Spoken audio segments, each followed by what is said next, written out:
I got some books stacked behind it to try and get. Is that better? Oh, that looks great.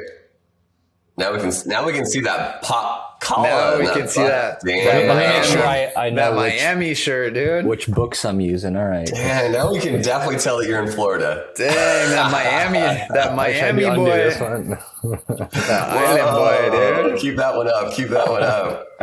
In our very first episode of the Find Your Freedom podcast, we sit down with fellow entrepreneur and podcaster Elan Amir. Elan has been a self-employed entrepreneur since graduating college almost 10 years ago.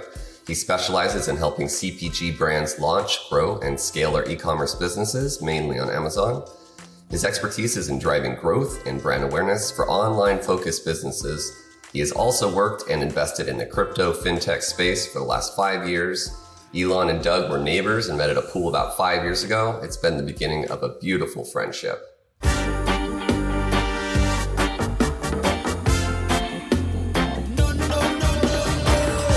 Yo. Welcome to the Find Your Freedom podcast, Elan. What is up, Elan? Thanks for coming. Good to see you, brother.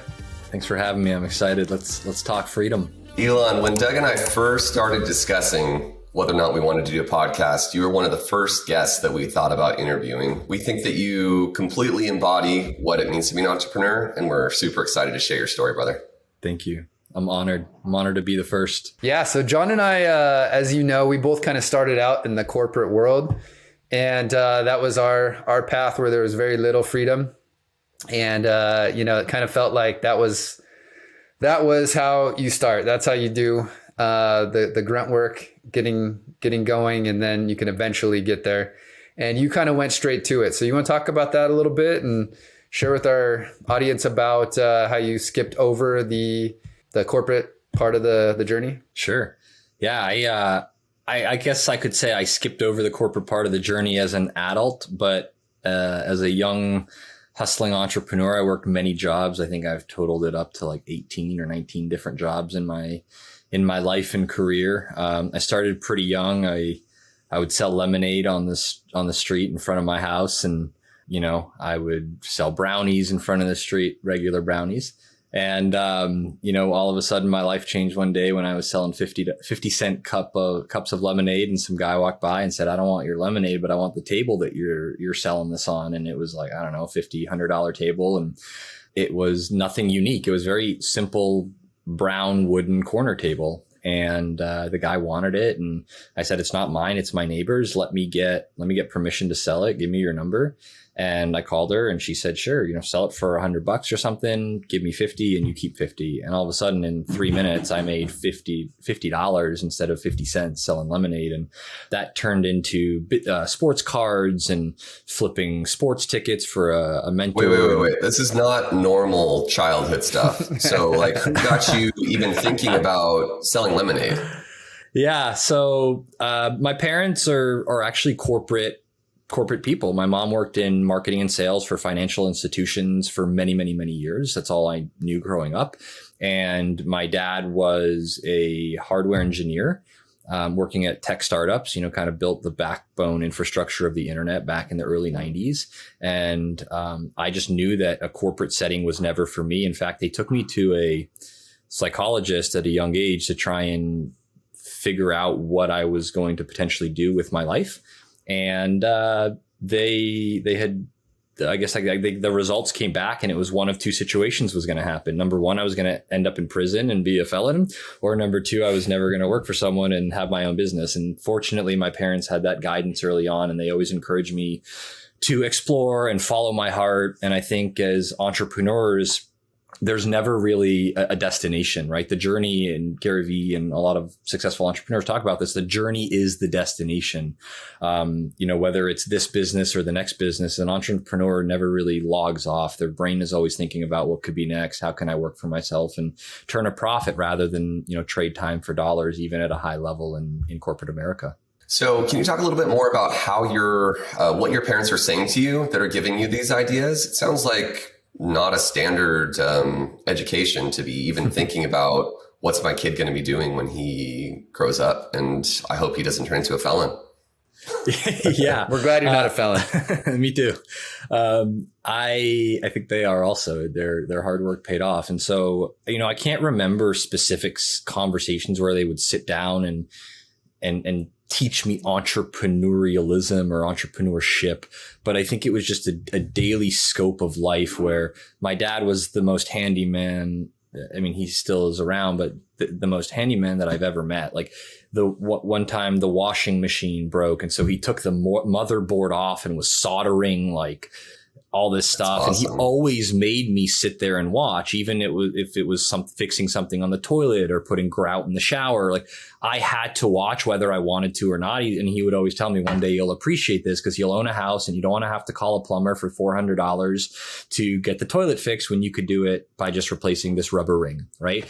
And so things like that. And I would always go to the grocery store and shop with my mom. And I think just watch it. I had a very unique childhood in that, like I was very well traveled. Also, we went away a lot, and not always to nice resorts. We would go to Europe and see different parts of civilization and high society, low society. I remember when I was 15, I went on a nonprofit teen tour to Ukraine and Israel, and I mean, in the hotel shower, whatever went through the toilet flushed through the shower right after, right? And so, like, I was exposed to a lot of I guess you could say the entire spectrum of wealth in society today. And I'm grateful that my parents taught me a strong work ethic. I think that's, unmatched and unparalleled in today's world. And you Absolutely. Can't buy that and ethics and morals and values to be a good person. All right. So you went from lemonade stands. Can you now describe sort of where you are now for our listeners? Yeah. So instead of selling lemonade on the street corner, I guess I'm selling lemonade in a bottle on Amazon. I have my own business now where I consult with a bunch of different food and beverage CPG companies, consumer packaged goods. And they sell on Amazon. We sell on Walmart. We sell on Faire.com, which is more of like a wholesale platform for them. And one of the things I love most about what I do is that I get to work with a lot of unique and inspired entrepreneurs that have visions for their own business. And something my dad used to give me grief about in my teenage post high school years was like, oh, you're always jumping from idea to idea. This month it's this idea. This month it's this idea. You got to, solidify what you want to do. And I just said, like, my heart's going to solidify what I want to do. Like, I'm going to test and learn really quickly and figure out what I wanted to do. And so I have a lot of starter energy. As an entrepreneur, I think a lot of us do. And so what's been unique in this situation is every time a new brand or a client, we call them partners, come on board, it's kind of like a new project, right? We got to learn the business. We got to learn their supply chain. We've got to learn their profit and loss statements. We've got to learn how that category operates on Amazon, how to make it work. So that's what we're doing today. And we've seen some really cool success with some really well-known brands. That's awesome. How big are you guys now compared to sort of how you started the business? What's this growth look like? How long have you been in it? And how did you even end up doing this specifically? Yeah. So out of college, I got involved in real estate. That's what I thought I wanted to do. But now I realize that that's more of like a side passion and a hobby rather than a full-time thing for me. And I got into network marketing, which I think for me really developed a sales skill and rhino skin as an entrepreneur, which you have to have today. And I ended up hiring a business coach who at the time was living in Stockton, California. And I moved out there at age 25. And Beautiful Stockton, California. Yeah, beautiful. Yeah. City by the bay. Did you say you hired a coach? I hired a business coach. Yeah. So, I'm a big fan of mentors. I was 23 years old when I hired him and it was $3,000. So it was a lot of money for me at the time. That's huge. But everyone I listen to, guys, like if you're listening to this, the investment in yourself is the biggest investment you'll ever make and the best ROI you'll ever see. A lot of people are like, oh, I have $10,000. What should I do? Go hire a coach or go invest in yourself and, go do self-development. And I think that, that's one of the things that I loved about network marketing is that you couldn't grow your business unless you grew yourself. And it really weeds out a lot of the people who are false entrepreneurs. Like they want to dabble, but they're not really ready to commit and learn to develop themselves and grow and build thick skin. and get told no to in sales, which is the highest paid profession in the world. And so I think, what did he say? What did this guy tell you? What did the coach say? $3,000 must be some serious coaching. Yeah. So it's a very interesting coaching process. It's not a unique, like, fluff you up, go out and win the world. It's more of like let's find some of the blockages that are holding you back in business and life. Because what follows you in business follows you in life, right? Just maybe as a microcosm of what's going on in your world. And so if you could let go and shed some of the conditioning. So a lot of kids grow up in a household where, their parents are saying money doesn't grow on trees and, piggy bank. I mean, you start to break down some of this rhetoric in the English language, and you start to understand why kids develop a really poor dialogue with money. It's scarce. Money is dirty, right? Hoity-toity.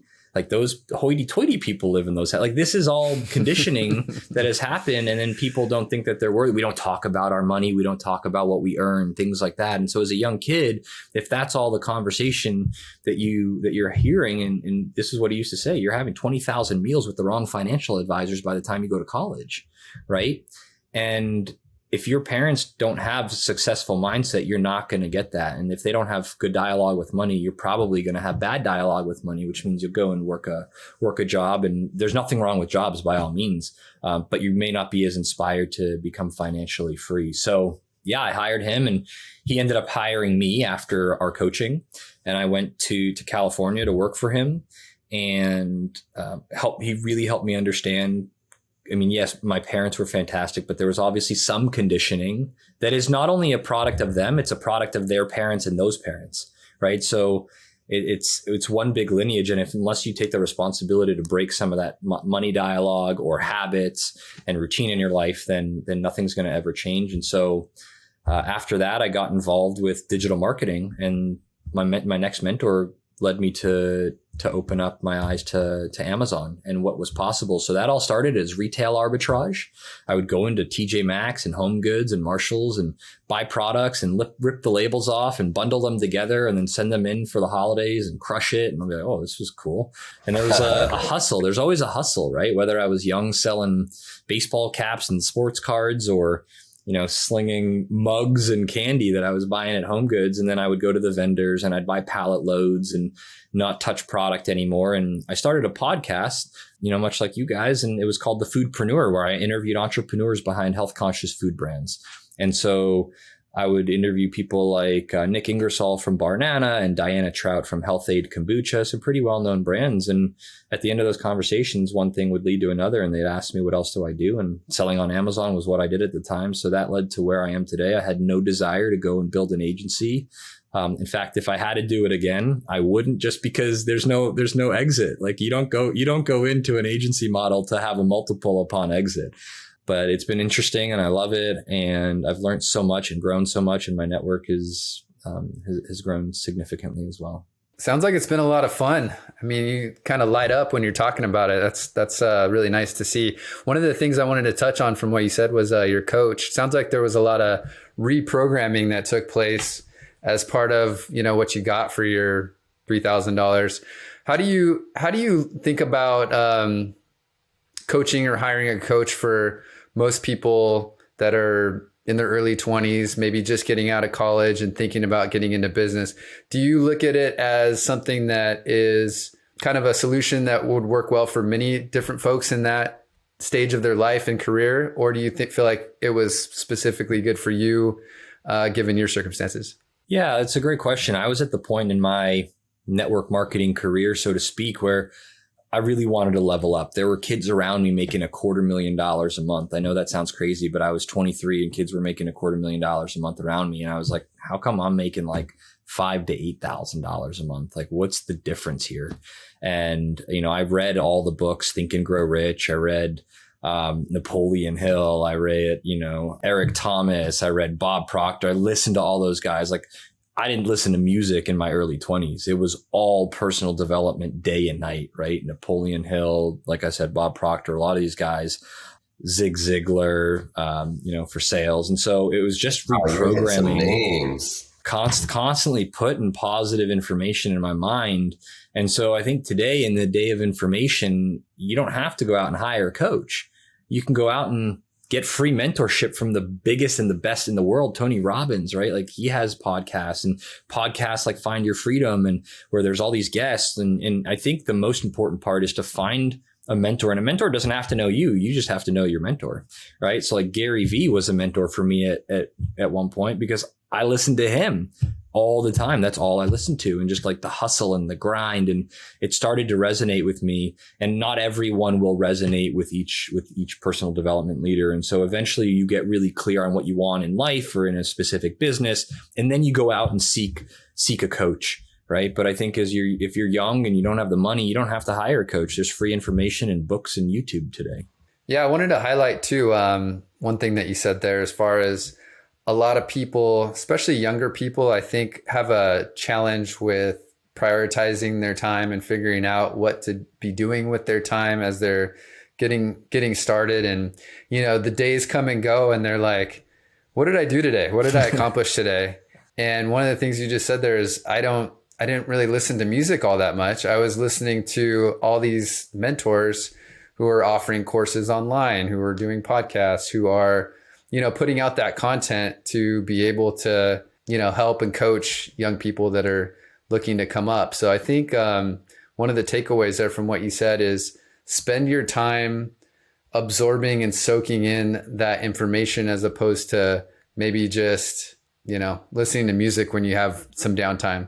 A lot of people jump in their car and it's just, let me flip on some music and tune out, or let me walk the dog and flip on some music and tune out, when you could utilize that time towards learning and gaining helpful information that can help you build yourself and therefore build your career. Yeah, I think to parlay off what you're saying, Doug, I think it's so interesting how, this is kind of what the catalyst for us wanting to start Find Your Freedom was.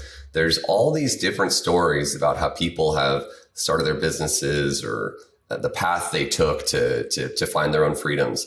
I basically just worked super, super hard through college and after college, and kind of kept my head down. I didn't have the foresight to be thinking about I should be reading these books and talking to the coaches and doing these things. I was just working super hard. I wasn't mature enough at an early age like you were, Elan, to really be thoughtfully planning and thinking exactly, what type of things I should be spending my time on. I was more just like a work ethic first type of learner.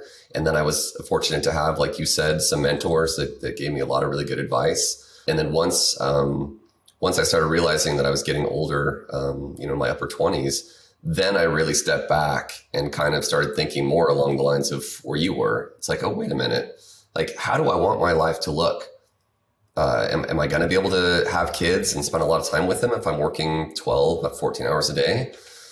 No, I'm not. All right, well, how can I get my current business to be looking like how I want my life to be? How can I design my life to fit what my work is going to be? And so I was much later in my years than you were in that. So kudos to you for thinking of that in your 20s and 30s. I know what Doug was doing in his 20s. So don't get me wrong. I was enjoying my 20s. I enjoyed my late teens. To be honest, I partied my way through high school and college. And by the time I turned 21, I was like, cool, drinking and partying is over for me. Doesn't mean I didn't do any of it after, but the thrill of it wore off. And how many times do you want to be hungover and feeling crummy and watching sports all day on a Sunday, just wasting away your life? And I'd say the biggest change for me happened when I joined network marketing, because I got around people who were hungry to succeed as well. And not everyone is built for network marketing. By no means am I saying everyone should go and do it. And the industry has certainly changed over the last 10 years since social media has really grown.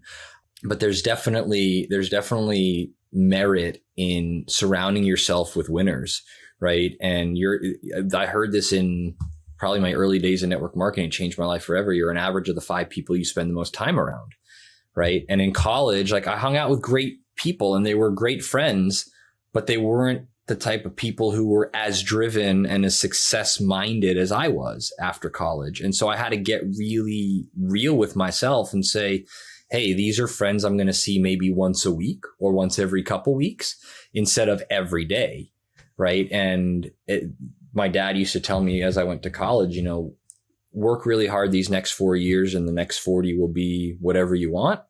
or you can enjoy these next 4 years and party your butt off, and the next 40 you can work really hard doing something you don't want. Now, I think I found a nice hybrid of the two. I was never a scholar. I was never a scholar. I knew I was never going to rely on a resume to get me into a door. But the idea around getting around people who have what you want and seeking out mentors and just friends that are successful. And, there's a lot of local meetup events. And like I said, information online today, communities. It's never been easier to get in touch with people who have what you want and who are successful to help drive you forward and get your commitments right. And that doesn't mean you should never listen to music. Like if you're working out, listen to music, right? But instead of sitting down and watching a 3.5 hour baseball game, right? Go watch some YouTube videos. Like it's what you do in your 5 to 9, not your 9 to 5. Like if you're young and you have to make money to pay bills and pay off your student loan debt, by all means, go get a job that's going to help you do that from 9 to 5 or 8 to 5. But when you get home and you hate what you do, why are you going to kick back and watch TV for the next 5 hours and go to sleep and do it all over again with no vision, right? So that's the time to really dig in and roll up your sleeves and commit to something, whether it's a business, whether it's a side hustle, whether it's a second job to pay off your loan earlier, whatever it is. I mean, I like to surround myself with people who like to hustle and win. And I think a lot of entrepreneurs have that skill and the desire to seek those people out. Yeah, I think Doug and I, both of our businesses started just from networking and having surrounding ourselves with smart people that were much smarter than us, and the opportunities came when you get around a good group of people like that. That's actually even how this podcast started.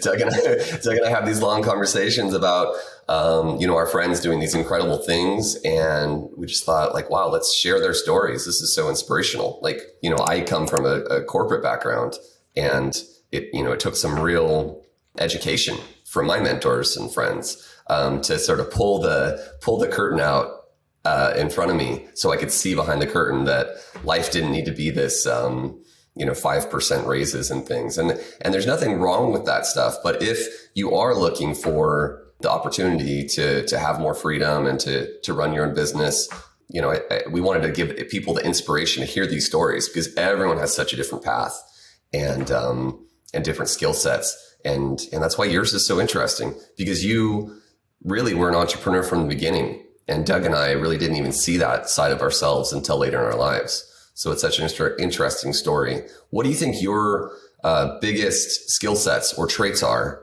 that kind of got you to have this capability to bounce around through basically multiple entrepreneurial starts? Yeah, I like that question. So 2 things. Number one is my ability to communicate.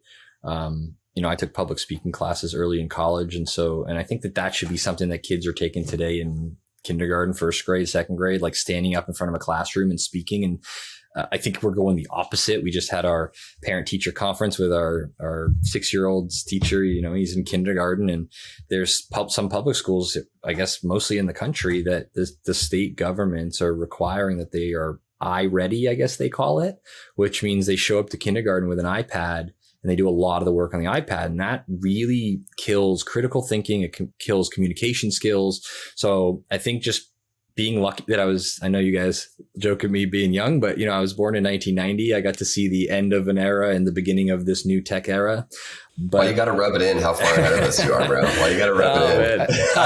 Doug, you see how he snuck that in there? 1990. He's sneaky. This man is sneaky. I know. Those Doug and I always 80s, joke on the tennis courts about me wearing diapers when he was in elementary school. But the reality is, we're of a different generation, and that's okay. Yeah, but you know what? I appreciate the generation we both really come from, and my parents and even my grandparents, right? Like, newspapers are gone today. I don't think anyone under 50 reads a newspaper. And I think that that's sad. I think that, I used to read the sports section and have ink on my fingers at the end of Sundays, right? And you couldn't just turn on ESPN or go to ESPN.com. And so you had to be a critical thinker. You had to develop communication. Conflict resolution is a big one, right? And I think kids today, they may feel a certain way in school. They're getting bullied. And instead of confronting the situation, they go home and it all happens on social. And there's really not much conflict resolution face to face today. And I think that leads into the workplace. I think that leads into real life situations in a big way. So communication for me was one. And the second one was just big vision with a work ethic, right? Gary Vaynerchuk always says this: head in the clouds, feet in the dirt, right? Like, you got to have a big vision. And as an entrepreneur, I think we all kind of embody this in our visions here, where your next business, I mean, whether it's 2 years or 10 years, you've got to commit to being around in 5, 10, 20 years. And I know a lot of the clients that I work with have that vision where it's like, I want to be the next Nestle, or I want to be the next Coca-Cola, right? And I'm willing to die for this thing and just continue to put myself forward, even if I'm losing money for the next couple of years. I'll live in a van. I just got to make this work. And I think that there's something unique around that with the entrepreneur in today's world. And so having that big vision long term, but also waking up every single day and working towards that dream, right? Like it's like affirmations. Affirmations are great, but weeds don't go away when you tell the weeds to go away, right? You've got to spray something, or you got to pull them out, or you got to go put work into them. So yeah, I'd say communication and a big vision with feet in the dirt. Yeah, I think that initiative, even through that lemonade story, just your initiative is so obvious, and I think it's awesome that you were able to sort of shoot big. And from our previous talks, it sounds like you're still really shooting high. So we love that about it. What was one of the things that you thought, looking back now, maybe I wish I would have done this differently? Is there any hindsight learnings? Yeah, I wish I would have bought Bitcoin earlier. I know we'll probably get there, but I would say that I wouldn't do anything differently, but I often wonder what would have happened if I took advantage of all the resources in front of me in college, right? In terms of the network Good opportunity, point. the business opportunity. I mean, I went to Indiana University, which is at the time, it was the number one public school for entrepreneurship in the world. Okay. And I didn't nearly take advantage of it. I went there for sports marketing and communications. I wanted to get into the business school, but I enjoyed my freshman year too much to do that. And so I kind of pivoted and was like, oh, I always loved sports. And I worked in sports for a summer, and I said, forget it. Not for me. And I would say, yeah, I often think about, and I have zero regrets by all means, but I definitely think about, if I could do anything different, what would have happened if I really got involved and tried to start businesses earlier on in college? Where would I be today? Right. My buddy and I always kick ourselves. When we first started using Slack many years ago, we're like, how come we didn't come up with Slack in college? This is the easiest thing. It's like WhatsApp on steroids. And I live on Slack now with my clients and my team. But Same. You can't live with regrets of the past. You got to live with visions of the future. Yeah. I think it's good to look back and review some things that you can tweak. And also, I'm sure you're a mentor for people now, so you can kind of reflect back on those things and, tell people in those situations some of the things that you wish you had done. Obviously, the crypto thing is a regret for all of us, but I love that you're part of it, and I love that we have a lot of side conversations on those things. I love being a blockchain maximalist, man. Like, I know people are Bitcoin or Ethereum or Matic or Solana. I hope they all win, man. Like, a rising tide raises all ships. And whether it's, I'm invested in many of them, and I've done well with crypto. I've never really took anything out to use it in my daily life. In my mind, it's like, I'm here like as an entrepreneur for the next 5, 10, 20 years. Long haul, hodl. Yeah, I got to hodl, man. And it's like, I really just hope that I believe these market swings will shorten, and I think it will stabilize over time, and the utility will really drive the value over time. And, whether it's on the medical data side, or whether it's on the, privacy side of social media, or whether it's financial institutions that are going to come around to some of this stuff, I think there's so much opportunity, and I just hope blockchain continues to excel. And NFTs, I think, are exciting in many ways. Web3, and there's this whole world out there that's developing. And you go to a conference and you're like, oh, everyone knows about NFTs, and then you ask your neighbor what an NFT is, and they're like, an NF what? Right? And so I think we're still so early. Maybe you're not early in Bitcoin today, but I think you're still early in blockchain. Yeah, I feel you. Yeah, so much opportunity there. And these dips has always been good times to buy. So yeah. hopefully we can get some of our listeners to start getting in on these opportunities. What would you get into today, Elan, out of curiosity? If you're 20 years old today and still in college, or maybe 22, just finishing up with college, What would you be looking at getting into in terms of the business world and investing? I mean, as a 22-year-old, most people don't have money. They owe a lot of money. Right. So I wouldn't really be investing in much other than myself. I think that there's some really cool, unique opportunities that don't require a lot of capital. Like there's this whole Airbnb real estate side of things that you don't need to buy. You could sublease through Airbnb, you rent and then you furnish the place. You could be up and running in business for what, 5 to 10 grand. That's not a lot of money in the scheme of things. I got a buddy that does that actually. You know what I did? I've worked in 4 or 5 different restaurants in my life. And I think that is one of the greatest opportunities where you can go in for like a 4-hour period of time, hustle your butt off, meet some cool people on the serving side. You can make a few $100s. John, I know you worked in hospitality. And so I think that it helps you with sales, right? You're always trying to upsell, whether it's on the wine in the beginning of the meal or desserts at the end of the meal. There's some restaurants I've been to that just do a phenomenal job of selling, even though like we went to Milos one day with a client. I was at an event in New York and he brought the check and he was like, oh, the beautiful check, right? Everything was beautiful. The beautiful fish, the beautiful wine, the beautiful dessert. It's like he's selling and he's already handing me the check, right? Always selling this guy. And it's beautiful. So, yeah, it's beautiful. It was a beautiful experience. And so I think that, it's not being a server, you can hustle, make some good money, but also have another job during the day. And you could do this at night. And that's what I mean. It's like, maybe you're not the entrepreneur that has a business vision today, but you've got 5 hours to kill at night. Go make some extra money, right? Go hustle, go learn something new. So it all depends on where you want to go in life. I can't say go invest in this one thing. Yeah, you're making money, but also I think something that when I talk to other sort of wannabe entrepreneurs, a lot of things they say is, well, I don't feel I have that network. I don't feel that I have the people in my life that are able to give me the vision or direction, or I don't have the idea. I didn't have the idea either. I just found much smarter people than myself, and I had a skill set that helped them out, and we partnered up together.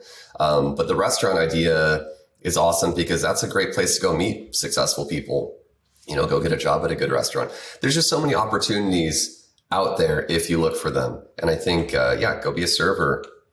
Go be a server in a nice restaurant. And there's a ton of people in there that you can just talk to them about their businesses. You can A, get ideas, or B, learn some more social skills, and C, you build your network out. Yeah, I think it's an awesome point.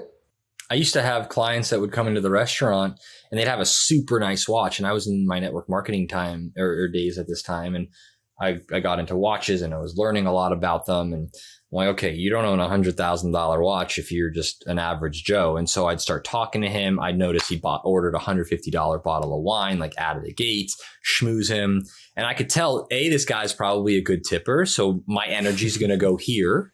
But also, I don't know who this guy is or who he knows that could open another door. And I just feel that finding a mentor, maybe not to score the touchdown or win the game, but to get you that next first down, right? I think so many people are looking for this, like, I'm going to win the game today. And man, this is a long, long game. We got 50, 60, 70 years to play, right? Just score the next first down and find the mentor that's going to open that next door, or find your next business idea, or find the next job that's going to help you get closer. And I think being realistic with where you're at today is the greatest thing that an entrepreneur can do. And sometimes people start climbing this ladder and they feel they're stuck on the ladder, not realizing they're actually on the wrong ladder, right?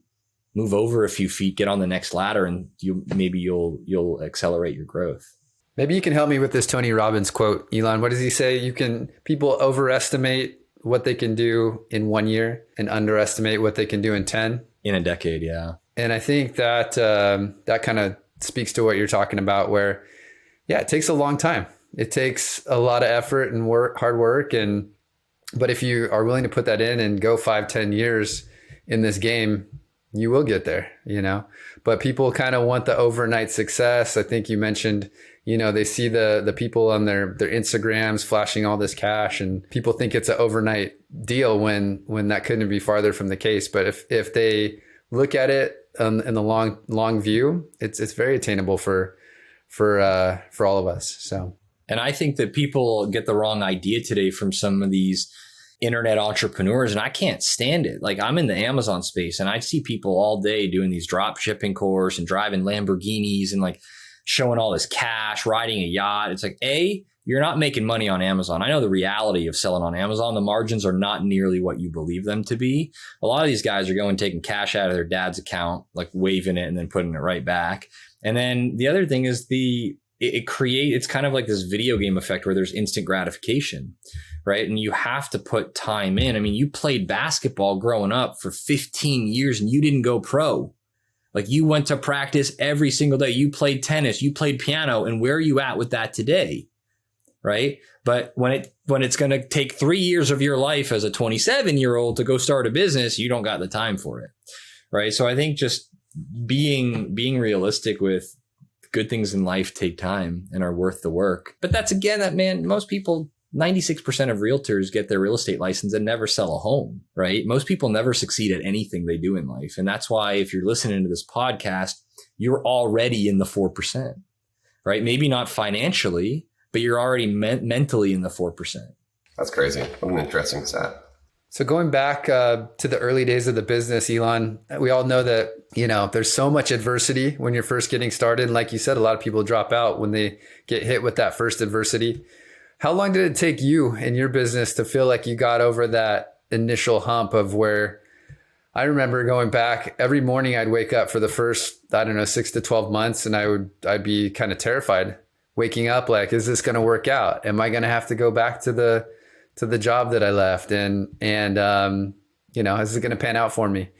And I think it took at least a year for me to kind of feel like, okay, I see some success. I've had some initial success here, and I think I'm going to be good. But what was that like for you? What was that timeline? And take us back to kind of where you felt like you got over the initial hump and fear that we start this business with. Yeah, when I was starting this business, I had already pretty much left my digital marketing agency job, and I knew I didn't want to go back into that space. And I remember I was in Vancouver. It was the summer, I believe, of 2016. No, it was 2017. And I had been selling on Amazon for a few years. I hadn't really done the consulting side of things. I was getting ready to start my podcast. I had a son. Right. He was at that time, maybe 8-9 months old. And my wife was the breadwinner at the time. And I think I was really humbled by that. And I started to think about things I could do. And I went on Craigslist and I was trying to find like maybe some digital marketing clients, people looking for marketers. And I found this guy looking for a supplement. Like, he was trying to sell his supplement on Amazon. I was like, oh, I'm just going to send him a message. And I sent him a message and he got back to me within like 15 minutes and was like, hey, let's meet for lunch next week in LA. I'm like, okay, I'll be back in 2 weeks. Can we do that? Sure, no problem. And I met with him and his wife, and they were doing some really cool things in the supplement space early on. And I got involved. I took him on as a client, way undercharged, but that was okay. For me, it was more like skin in the game, learning, because I'd done it for myself, but never for a real brand. Yeah, get some experience.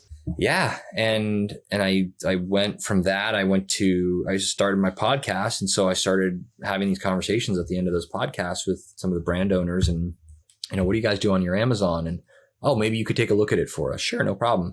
And one thing spun into the next. And I think it probably took me a solid 12 to 18 months to find my footing and like, okay, this is actually a business. Like, there's a big demand here. I've got to get my compensation, whether it's like retainer plus commission or just commission. I got to get this model right, but I can do it. And I know that there's a lot of other people out there who are doing this. And I've never built a website. I've never marketed on LinkedIn. I've never done outbound sales. I go to trade shows to see my clients, not to pick up clients. And we work right now with somewhere between 23 and 25 brands. And all of that has come organically through word of mouth. And we have an extremely high retention rate. So it's kind of happened organically. But I think getting past that hurdle, and a lot of people just don't have the stamina and the wherewithal to get beyond that hurdle. I sit in the cold plunge every morning at the gym and it's 44, 45 degrees. That's cold. And everyone, these big, strong, muscular guys walk in, they tiptoe in like, oh, and they try like tiptoe in. I'm like, dude, you just got to get in and plunge, and you make it the first 60 seconds. Nothing else matters, because at that point you're numb, And so it's the same thing in business. You get past that first hurdle and you realize you're going to be okay. You realize you're not glass and you're not going to break, And if you do, you pick yourself up, dust yourself off and keep going. Yeah, that struggle, I think, is something that so many people just kind of glance over, where you're at that threshold, you've been grinding for a while, you start questioning some things. I love hearing how you were able to sort of overcome that, because every entrepreneur that we talk to, they have a story of how they were at a point where they were questioning things, where, potentially it wasn't going to work out, and they grinded through, they pushed through, they were resilient. And that's inspirational, because I think that's part of why a lot of these people become really successful, because that happens one or multiple times in their lives. And being able to have the fortitude to push through there. And I know for me, mine was a longer struggle than I would have hoped. Just basically, months and months, over a year of a lot of no's and a lot of questioning. But eventually it works out. If you keep grinding, you still wake up and keep it going. And I think that's what a lot of people miss in being an entrepreneur, is that there's not a roadmap for this. And a lot of it is just pushing and having the long-term vision and the goals that you already referenced, and just saying, I'm going to make this happen. We're going to work this out. And some days you just wake up and you just do it, even though you don't really want to. I think what do they say about the gym?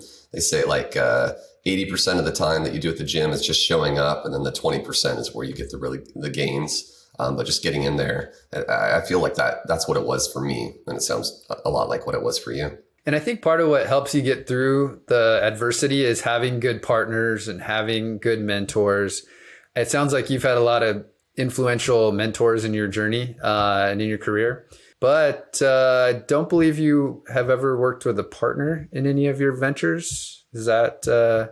I worked with one in my Amazon business, and he was a mentor / partner. He kind of opened my eyes to Amazon, and we got involved in the business together, and we ended up parting ways. He was going through a really nasty divorce and wasn't able to devote any time to the business. And I was running the entire business and the podcast, and I just lost sight of it at the time. My agency started growing. And so we parted ways. But I've seen a lot of partnerships go sour. And I think, being able to surround yourself with people that will hold you accountable, hold you responsible, want to be held accountable, want to be responsible.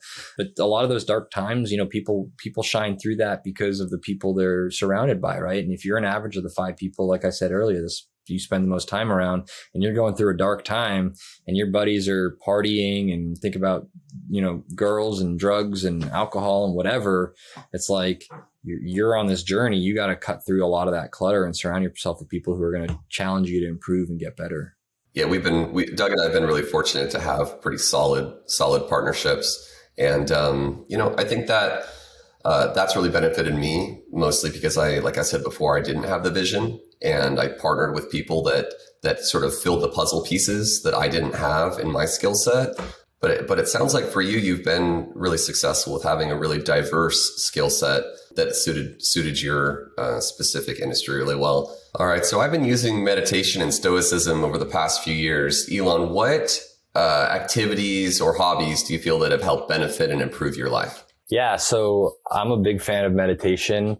Truth be told, I broke my tailbone in college, and that forced me to get into yoga. And yoga, I think when people get on a yogic journey, they end up leading somewhere down the line to meditation. At the time I couldn't work out, so I was going to yoga classes, and really found how intense it can be. And it's a workout like I had never experienced before.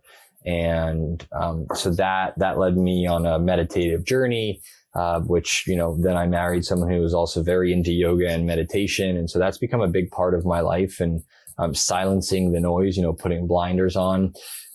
Honestly, it's been something that's come in and out of my life over the last maybe 15 years or so. I have never been consistent where I've done it for like 10 years at a time, every single day. I'm still trying to figure out how to fit it into my life. Sometimes I do it in the morning. I've got 2 kids, 6 and 4, so they're usually up before me. There's not much quiet time or space in my house to actually achieve that meditation in the morning. Do I do it at night? But, I think there's different types of meditation, right? So there's becoming mindful rather than your mind being full.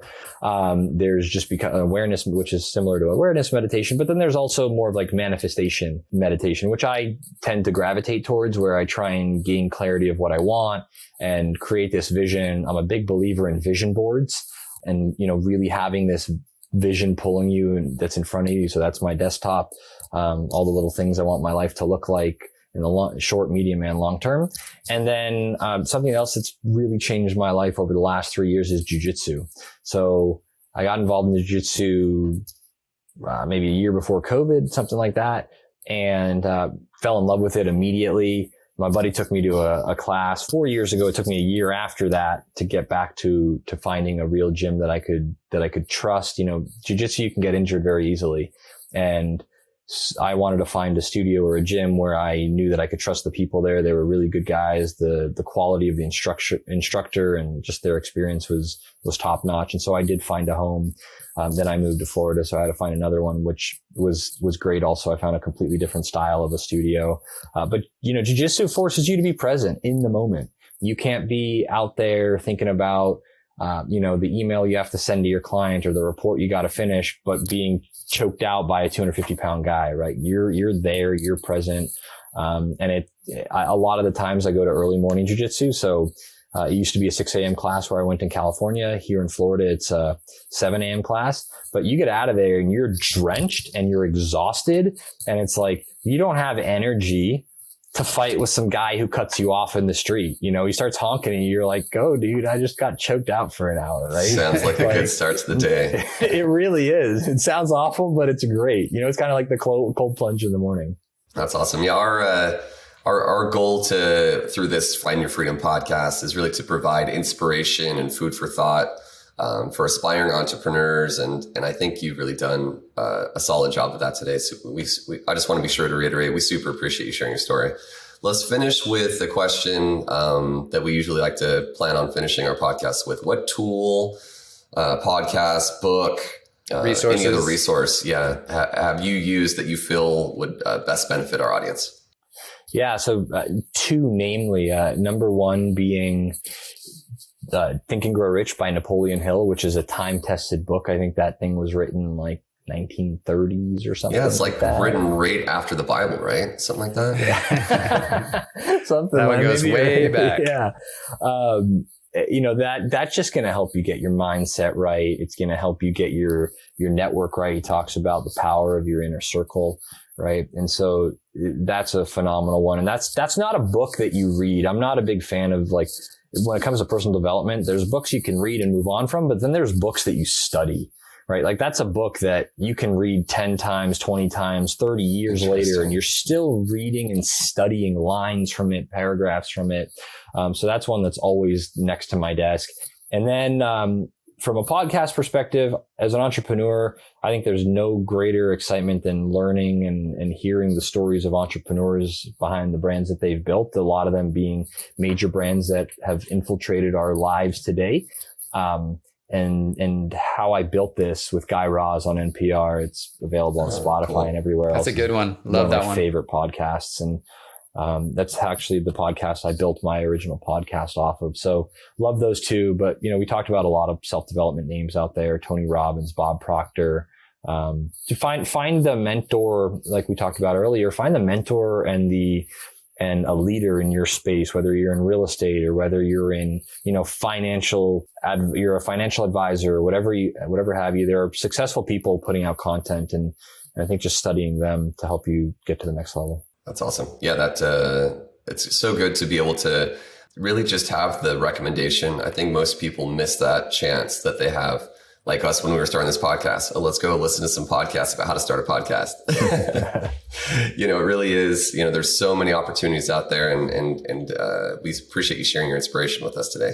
Yeah. Thank you so much for coming on, Elan. We really appreciate it. And you're a good friend, and I think you provide a lot of value and inspiration to everyone that's listening. So thank you. Thank you. It's been a pleasure. I'm excited to be the number one guest on here. You're number one. First out of the gate. And look forward to you guys continuing your journey with the podcast and in both of your careers. And then would love to send some entrepreneurs to be guests on the show as well. Thanks, brother. Yeah, we look forward to hearing your podcast soon. We'll have you back after you get that bad boy rolling. Sounds good. Love to.